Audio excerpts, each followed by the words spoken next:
Josh. Hi, Alex. This is really weird. You're here. And it's so exciting to have you here. I broke into the studio and demanded to be on a fashion review. And then I looked at my schedule and flipped to the 2020 book, and I said, all right, looking pretty rough, but we'll fit you in.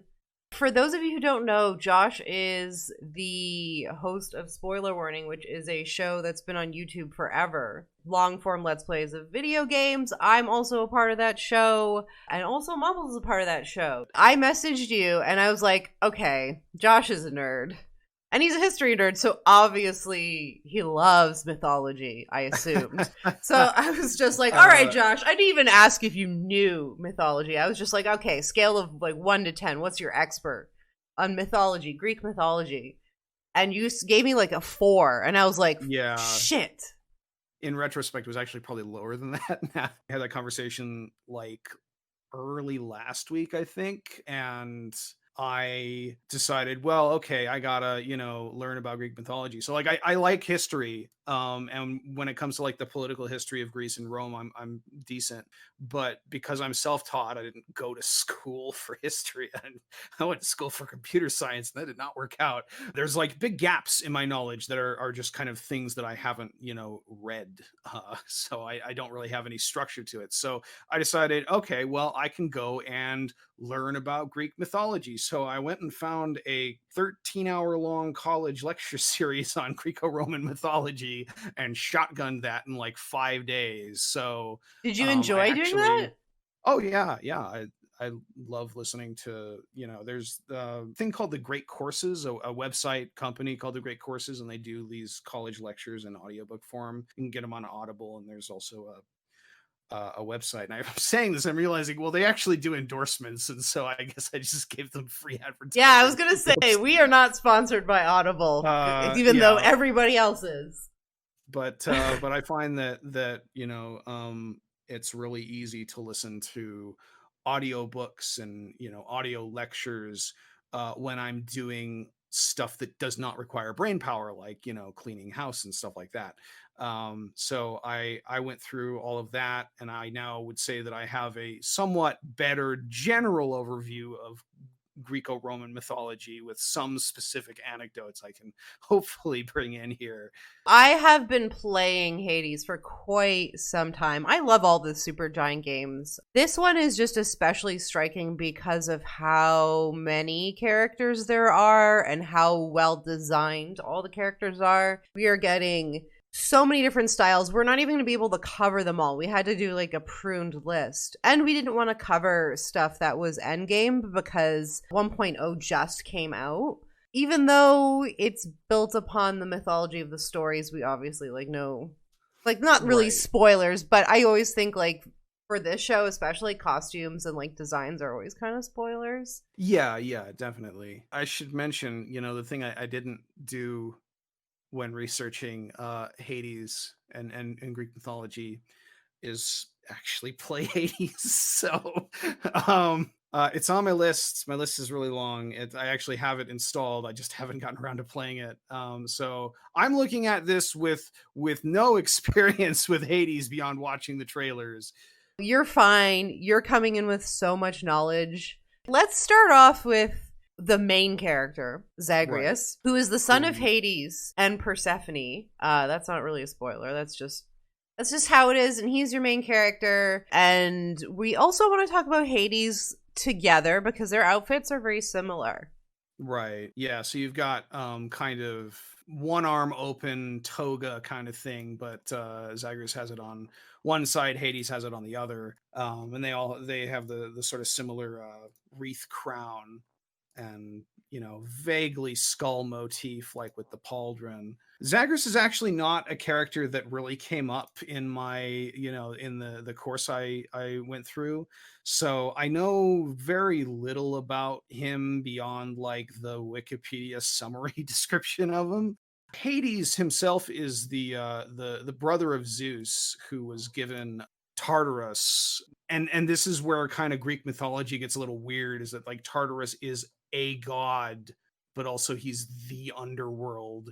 And so Hades kind of becomes the lord of the underworld and goes and lives there, and kind of has his own, like, I don't know, a posse of underworld, gods and creatures and so on. Like he marries Persephone and Nyx, I believe, at some point.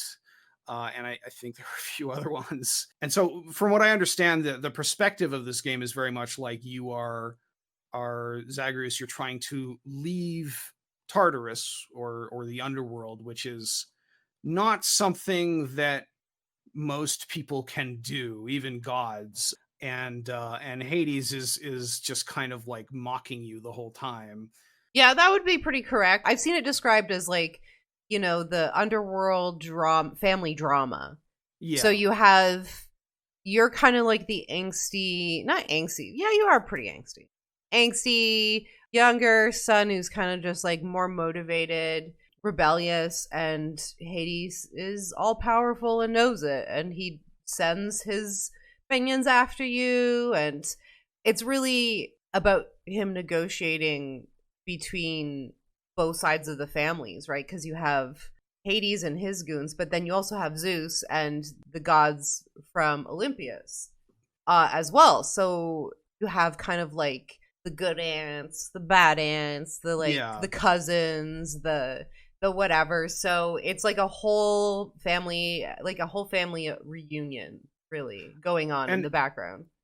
and I think that point about being a family story is a really, like, good one, because that is exactly the way that Greco-Roman mythology kind of imagined the gods to be. Greek society is a very patriarchal society. You've got a family unit. The point is to get married, have kids, have offspring, carry on the duties to the next generation and the next. And so the Hesiod's creation story, Hesiod is an 8th century poet, one of the early ones, who gives us our source for the initial myths that have been passed down orally. And in his creation story, it's envisioned as this multi-generational series of gods begetting gods that, end up in conflict with the parent gods, and there's fighting, and the son overthrows the father, and then that father's son overthrows that father, and so on.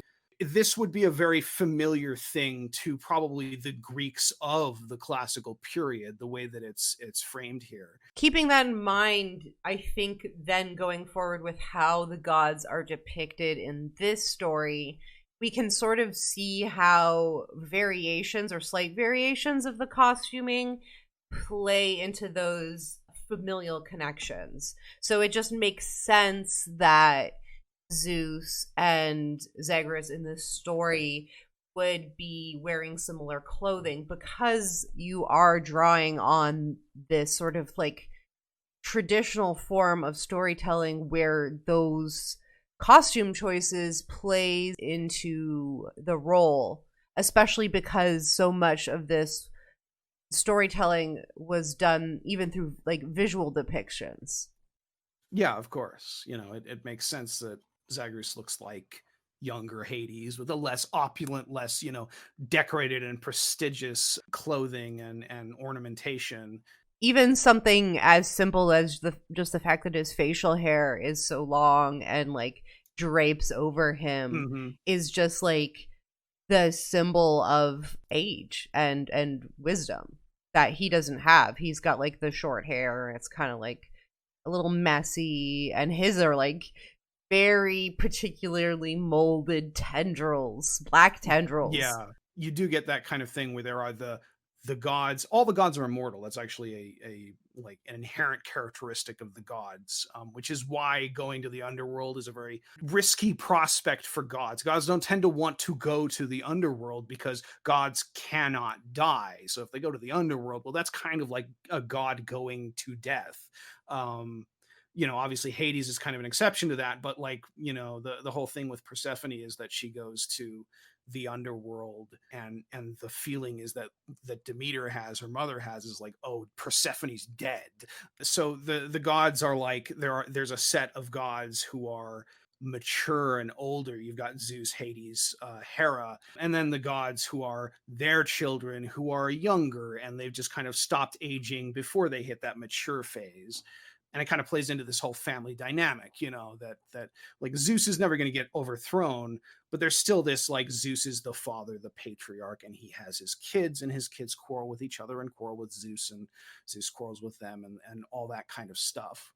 Can bring in Nyx here as well, kind of Yeah. being at the same sort of age bracket. Like, she is eternally the mother figure in this story. Hmm. And she has a very similarly designed outfit to Hades, in the sense that she's really focused on like long draping opulence. You know, the pauldrons are so excessive. They're just like giant half moons. And she just doesn't care. Like, how ridiculous. But it's like Yeah. she has her symbols like front and center. Yeah, I love how much that, like, it just looks like she's a night sky with the moon. Even the, you know, the yellow kind of sashes that come down over her shoulders kind of arc from the bottom upwards to the shoulders in kind of a moon-like arc themselves. Like, Yeah, that's a good clearly point. there was a lot of thought going into, like, this is the night sky with the moon in it. What I find also really interesting, like there's a lot to take in with this one, Yeah. and obviously, like, the more opulent, the more grand, the more powerful. Even if you look closely at her makeup, look, if you'll notice, she has two sets of eyebrows. She has what is typically like a natural set, then she has another eyebrow, and then she Oh also yeah, I has didn't an even notice eyeliner that. with a wing, and under Yeah. her eyes makes it look like she has like bags under her eyes, but it's like an Hmm. eyeliner shape. So it's Kind of like, emphasizing the maturity of it. and that's like next level. Of everyone here except maybe Dionysus, who we'll get to, like, she's got by far like the most extra, you know, the most elaborate of these motifs going on, with this entire, I mean, there's just nothing here that really, like, detracts from the idea that, you know, she is the moon. Yeah, it's probably one of my favorite looks in the entire game, to be honest. Yeah. We've kind of hit that sort of generation, but now as we move into like the children, Hmm. which are the other gods from Olympus that show up, because I think it's here where we see the non-traditional. First I have is Ares. You can kind of almost combine Ares and Athena and Dionysus here, and that they're all like, they've got dark skin that contrasts very much with their very brightly colored armor, which is not what you would think of as a traditional depiction of Greek gods, right? Like, if you just say like Ares or Apollo or whatever, you think about like that, you're probably thinking about a marble statue at some point. That comes to mind pretty easily and readily. Yeah. Um, but of course, the thing with that, that's interesting about that, is that really was a conception of the way the Greeks saw these gods that was actually invented much later, because, uh, as it turns out, you know, we found traces of pigment on the statues. They were all painted when they were made. They were not these pristine, beautiful marble, you know, statues of, you know, just letting the form do all the work. They were painted and they looked gaudy as hell. um, uh, Interesting. yeah, you know, like, I think there have been reconstructions, and they look kind of ridiculous compared to that sort of Renaissance picture that you know, the Renaissance artists actively imitated of these, you know, pristine marble statues. Well, in reality, they weren't like that. This doesn't bug me at all that Ares, Athena, and Dionysus here are being portrayed as not white, because, you know, the way that these gods were perceived is not, you know, the way the Greeks in the time perceived them is not the same as the way that the early Christians perceived them, is not the same as the way the Renaissance and Enlightenment people perceive them, is not the way that we perceive them today. You know, this, it evolves. There is no mythological canon here. There was no holy book with specific instructions that you had to follow for Greco-Roman religion. This was just the way they saw it, and that evolved over time. And so I think it's really interesting that they decided to portray them as black, or at least not white. I mean, it's Yes, not the way the Greeks would have absolutely. seen it, but it's, again, the way the Greeks saw it was something that changed over time. There's Yeah, so many that's different interpretations, and I think we've like the Greek gods have been something that artists have been able to explore more in depth. What we get is these really different fashions where we have these sort of ideals that they represent manifested through their clothing, because again, like this is just such a visual heavy medium. So for right. Ares, for example, he's the god of war, but he's got a lot of non-traditional elements to him. He's got the like mohawk. He's Hmm. got this war With the paint olive over branch his on it too. eyes. Yeah, Yeah. the olive branch, but like a very different sort of. It's gray. It's like sparse. It's not like a lush leaf like we saw with Hades and Zag. And then we have this sort of like bird hawk image motif on his armor, and a really interesting cape that's sort of tattered in really interesting ways. I think it's also worth noting one of the attributes of the Greek gods is that they could appear in whatever form they wanted to. And in fact, you wouldn't want to actually see them in their original form because you would instantly die.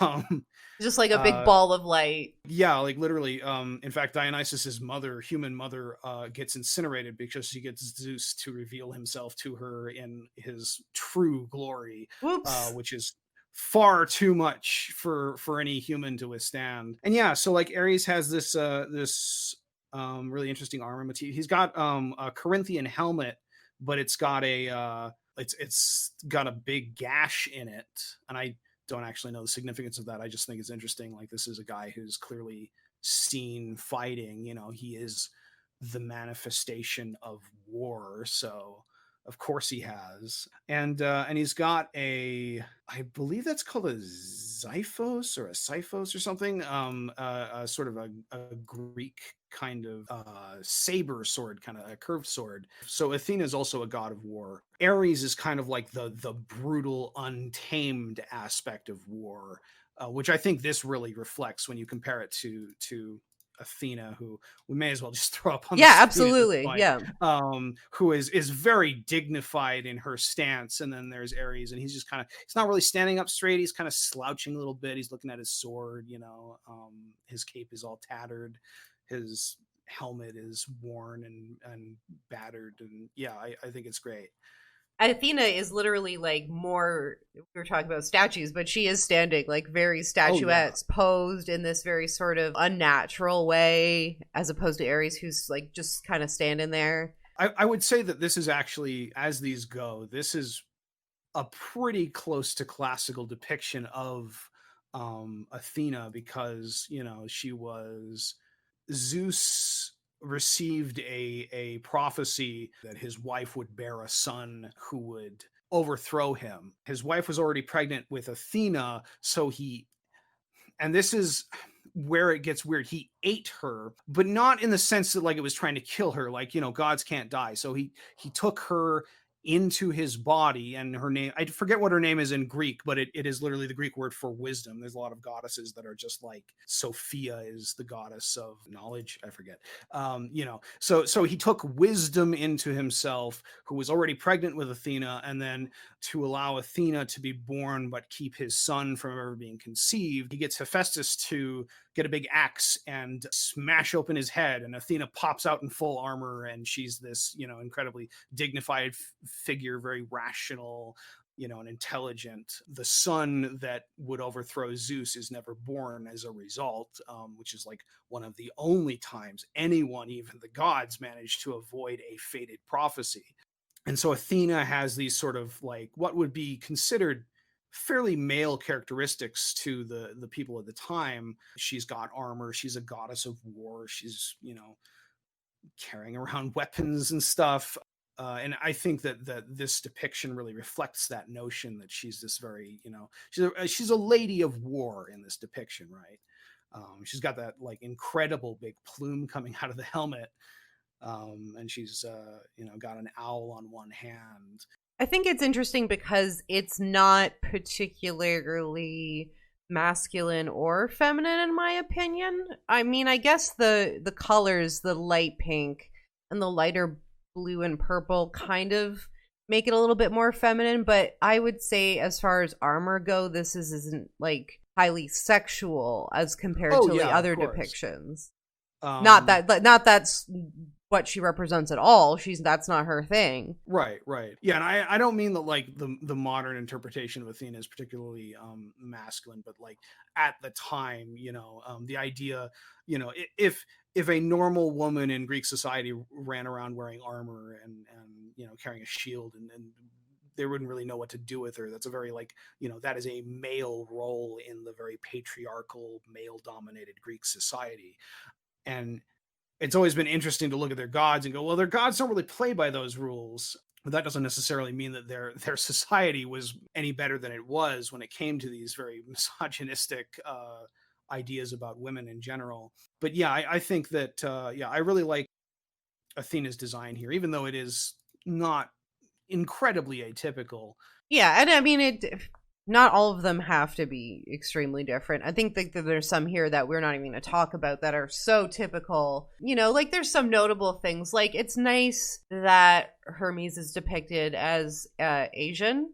And that's Right. really like kind of a variant. But his actual costuming is so typical. That doesn't mean that it's not interesting. But, Which is a little disappointing because Hermes is a bit more interesting than just being the god of fast messages, the guy who runs around giving messages. Like he's also the patron god of both merchants and thieves, which sounds kind of weird. He's got this very strong association with boundaries and crossing boundaries. And yeah, it is kind of disappointing that some of these depictions are very simple. One that's not so simple is the next one. So Dionysus is always sort of an oddball in Greek mythology. For one, he is the son of Zeus and a human woman, which should make him a human. Zeus has a bunch of kids with human women, and they're all humans. But Dionysus is a god, and so that's a little odd.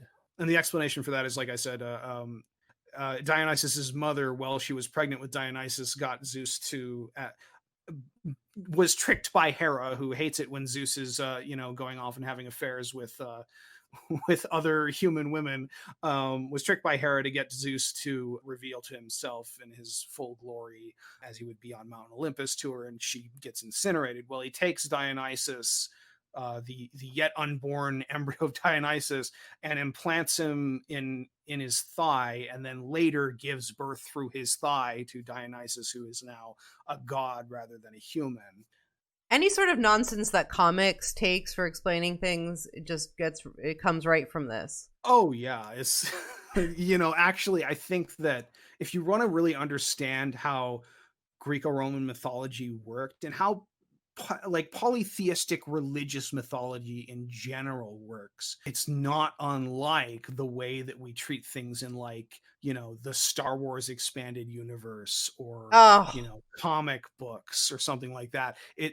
There is this ostensible lip service paid to the notion of some kind of like singular canon that all events fit into, but you inevitably end up with things that don't quite fit together. You get weird chronology problems. You get earlier stories had gods being this, and later stories had God being that. Like Aphrodite was originally born of Gaia throwing the sky god's genitals into the sea, and the sea form spawned Aphrodite out of it, which would make her a very old god. But then in later stories, she's also the daughter of Zeus.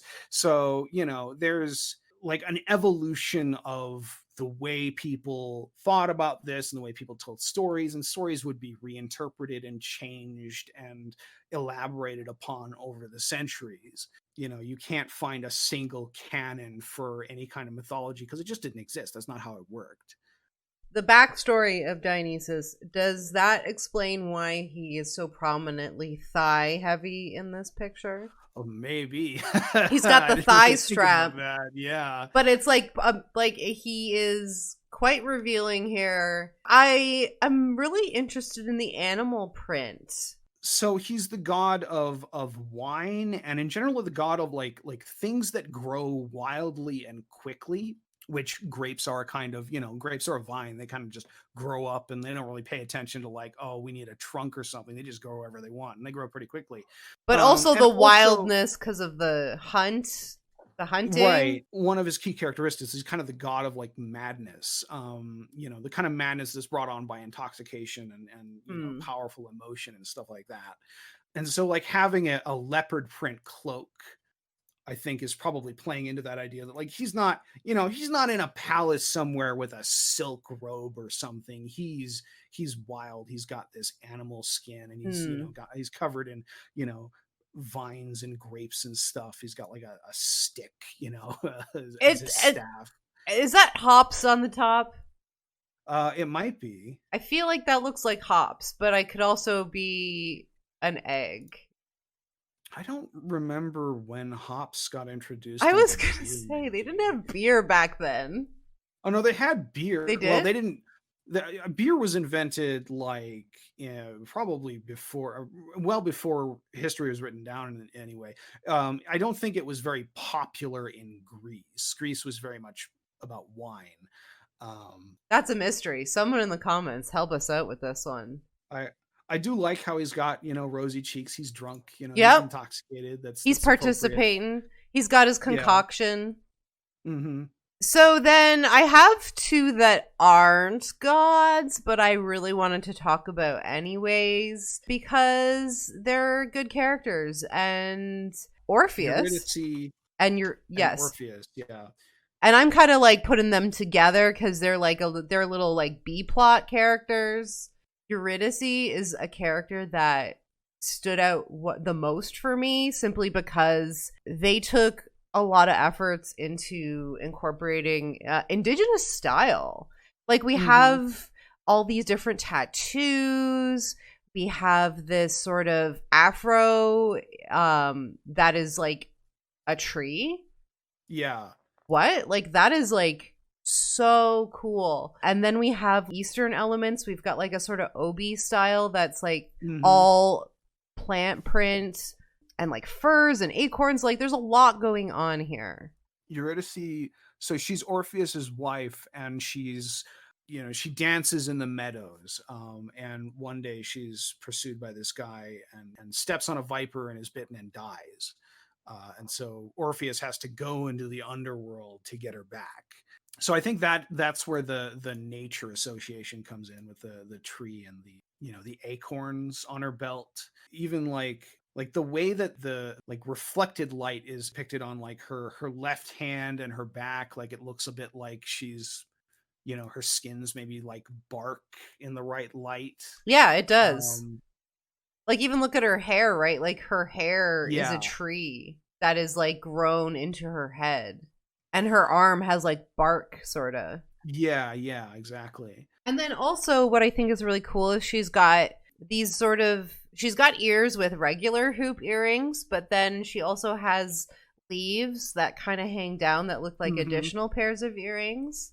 It's sort of like it is very modern, I think. This is something you would see on an avant-garde runway in Oh modern yeah, fashion definitely. because this silhouette is so iconic, but it's also not it's ornate, but it's done in like a crafty way. It's very clear that she's not a god.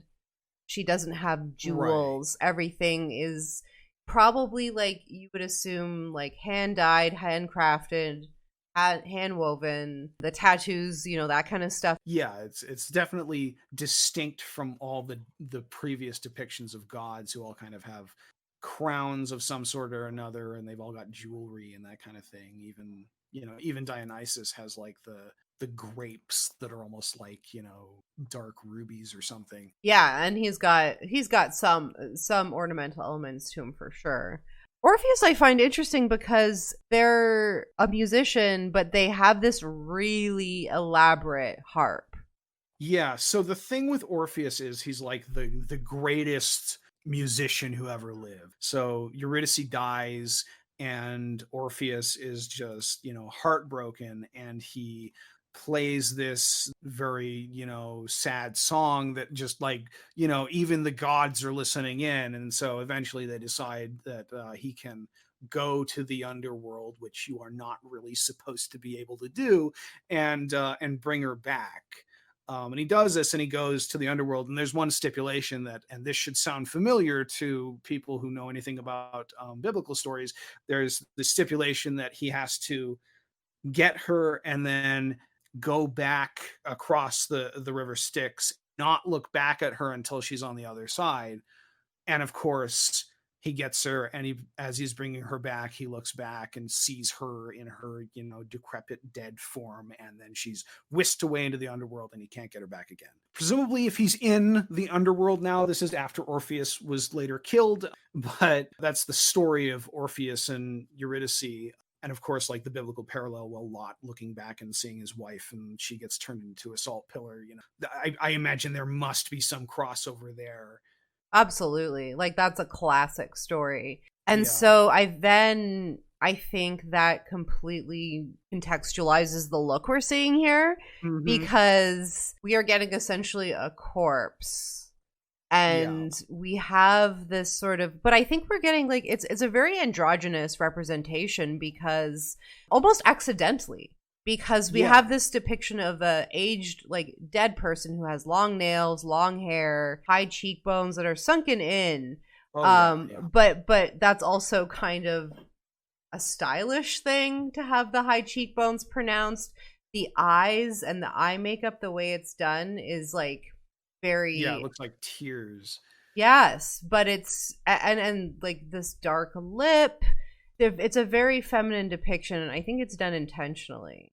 And there's an interesting contrast in the way that, like, the elaborateness of his lyre, and the way that the clothing is very elaborate, because Orpheus is this very famous poet and musician, contrasting with the very corpse-like body of Orpheus is really interesting. Let's talk about Megara, because she's a big fan favorite, I can tell you. And she's got a part of it is with the voice actress. I know people are very big on her, like, it's a dark, sexy female voice, So Megara is one of the Furies, whose job is to pursue people who do like serious affronts, like the murder of a family member. So you get the Furies pursuing Agamemnon's son after Agamemnon kills his mother, who killed Agamemnon. And that's in I believe Aristophanes plays about the Athenian court system. So the motif I'm getting here very much is more like she's kind of doing like a almost a Judeo-Christian demon kind of look, with the reptilian style wing there.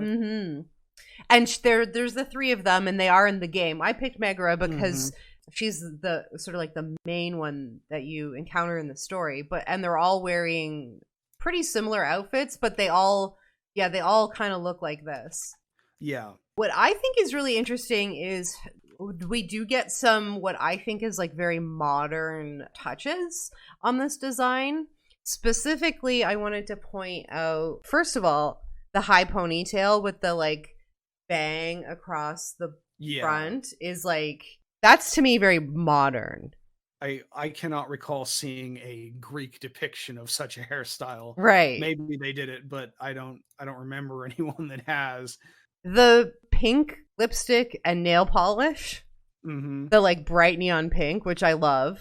The earrings to me read very modern. That's something that like you see a lot of these days, are these like giant like, I'm not saying that you know this, Josh, but they're like clip-ons that you can just get like with a series of spikes that go along your ear, and they're not like, it's not like a single earring. It's usually like a little thing you clip. Me that the ones that I see are not all like 8 piercings in one ear. I mean, some may be, and like that, I'm sure. Like I have no idea about piercings and like gods at all, but that to me is like, I also see that in modern day. Yeah, well, she kind of looks almost punk. Yeah, with the pink the bright neon pink nail polish and lipstick. Yeah, and like the spike. Yeah, I think it's a really interesting combination of like, she's got a very traditional looking kind of, Greek toga going on here, but also, then she's got these thigh high like metal boots with skulls on them. Yeah, it's a very interesting style for her.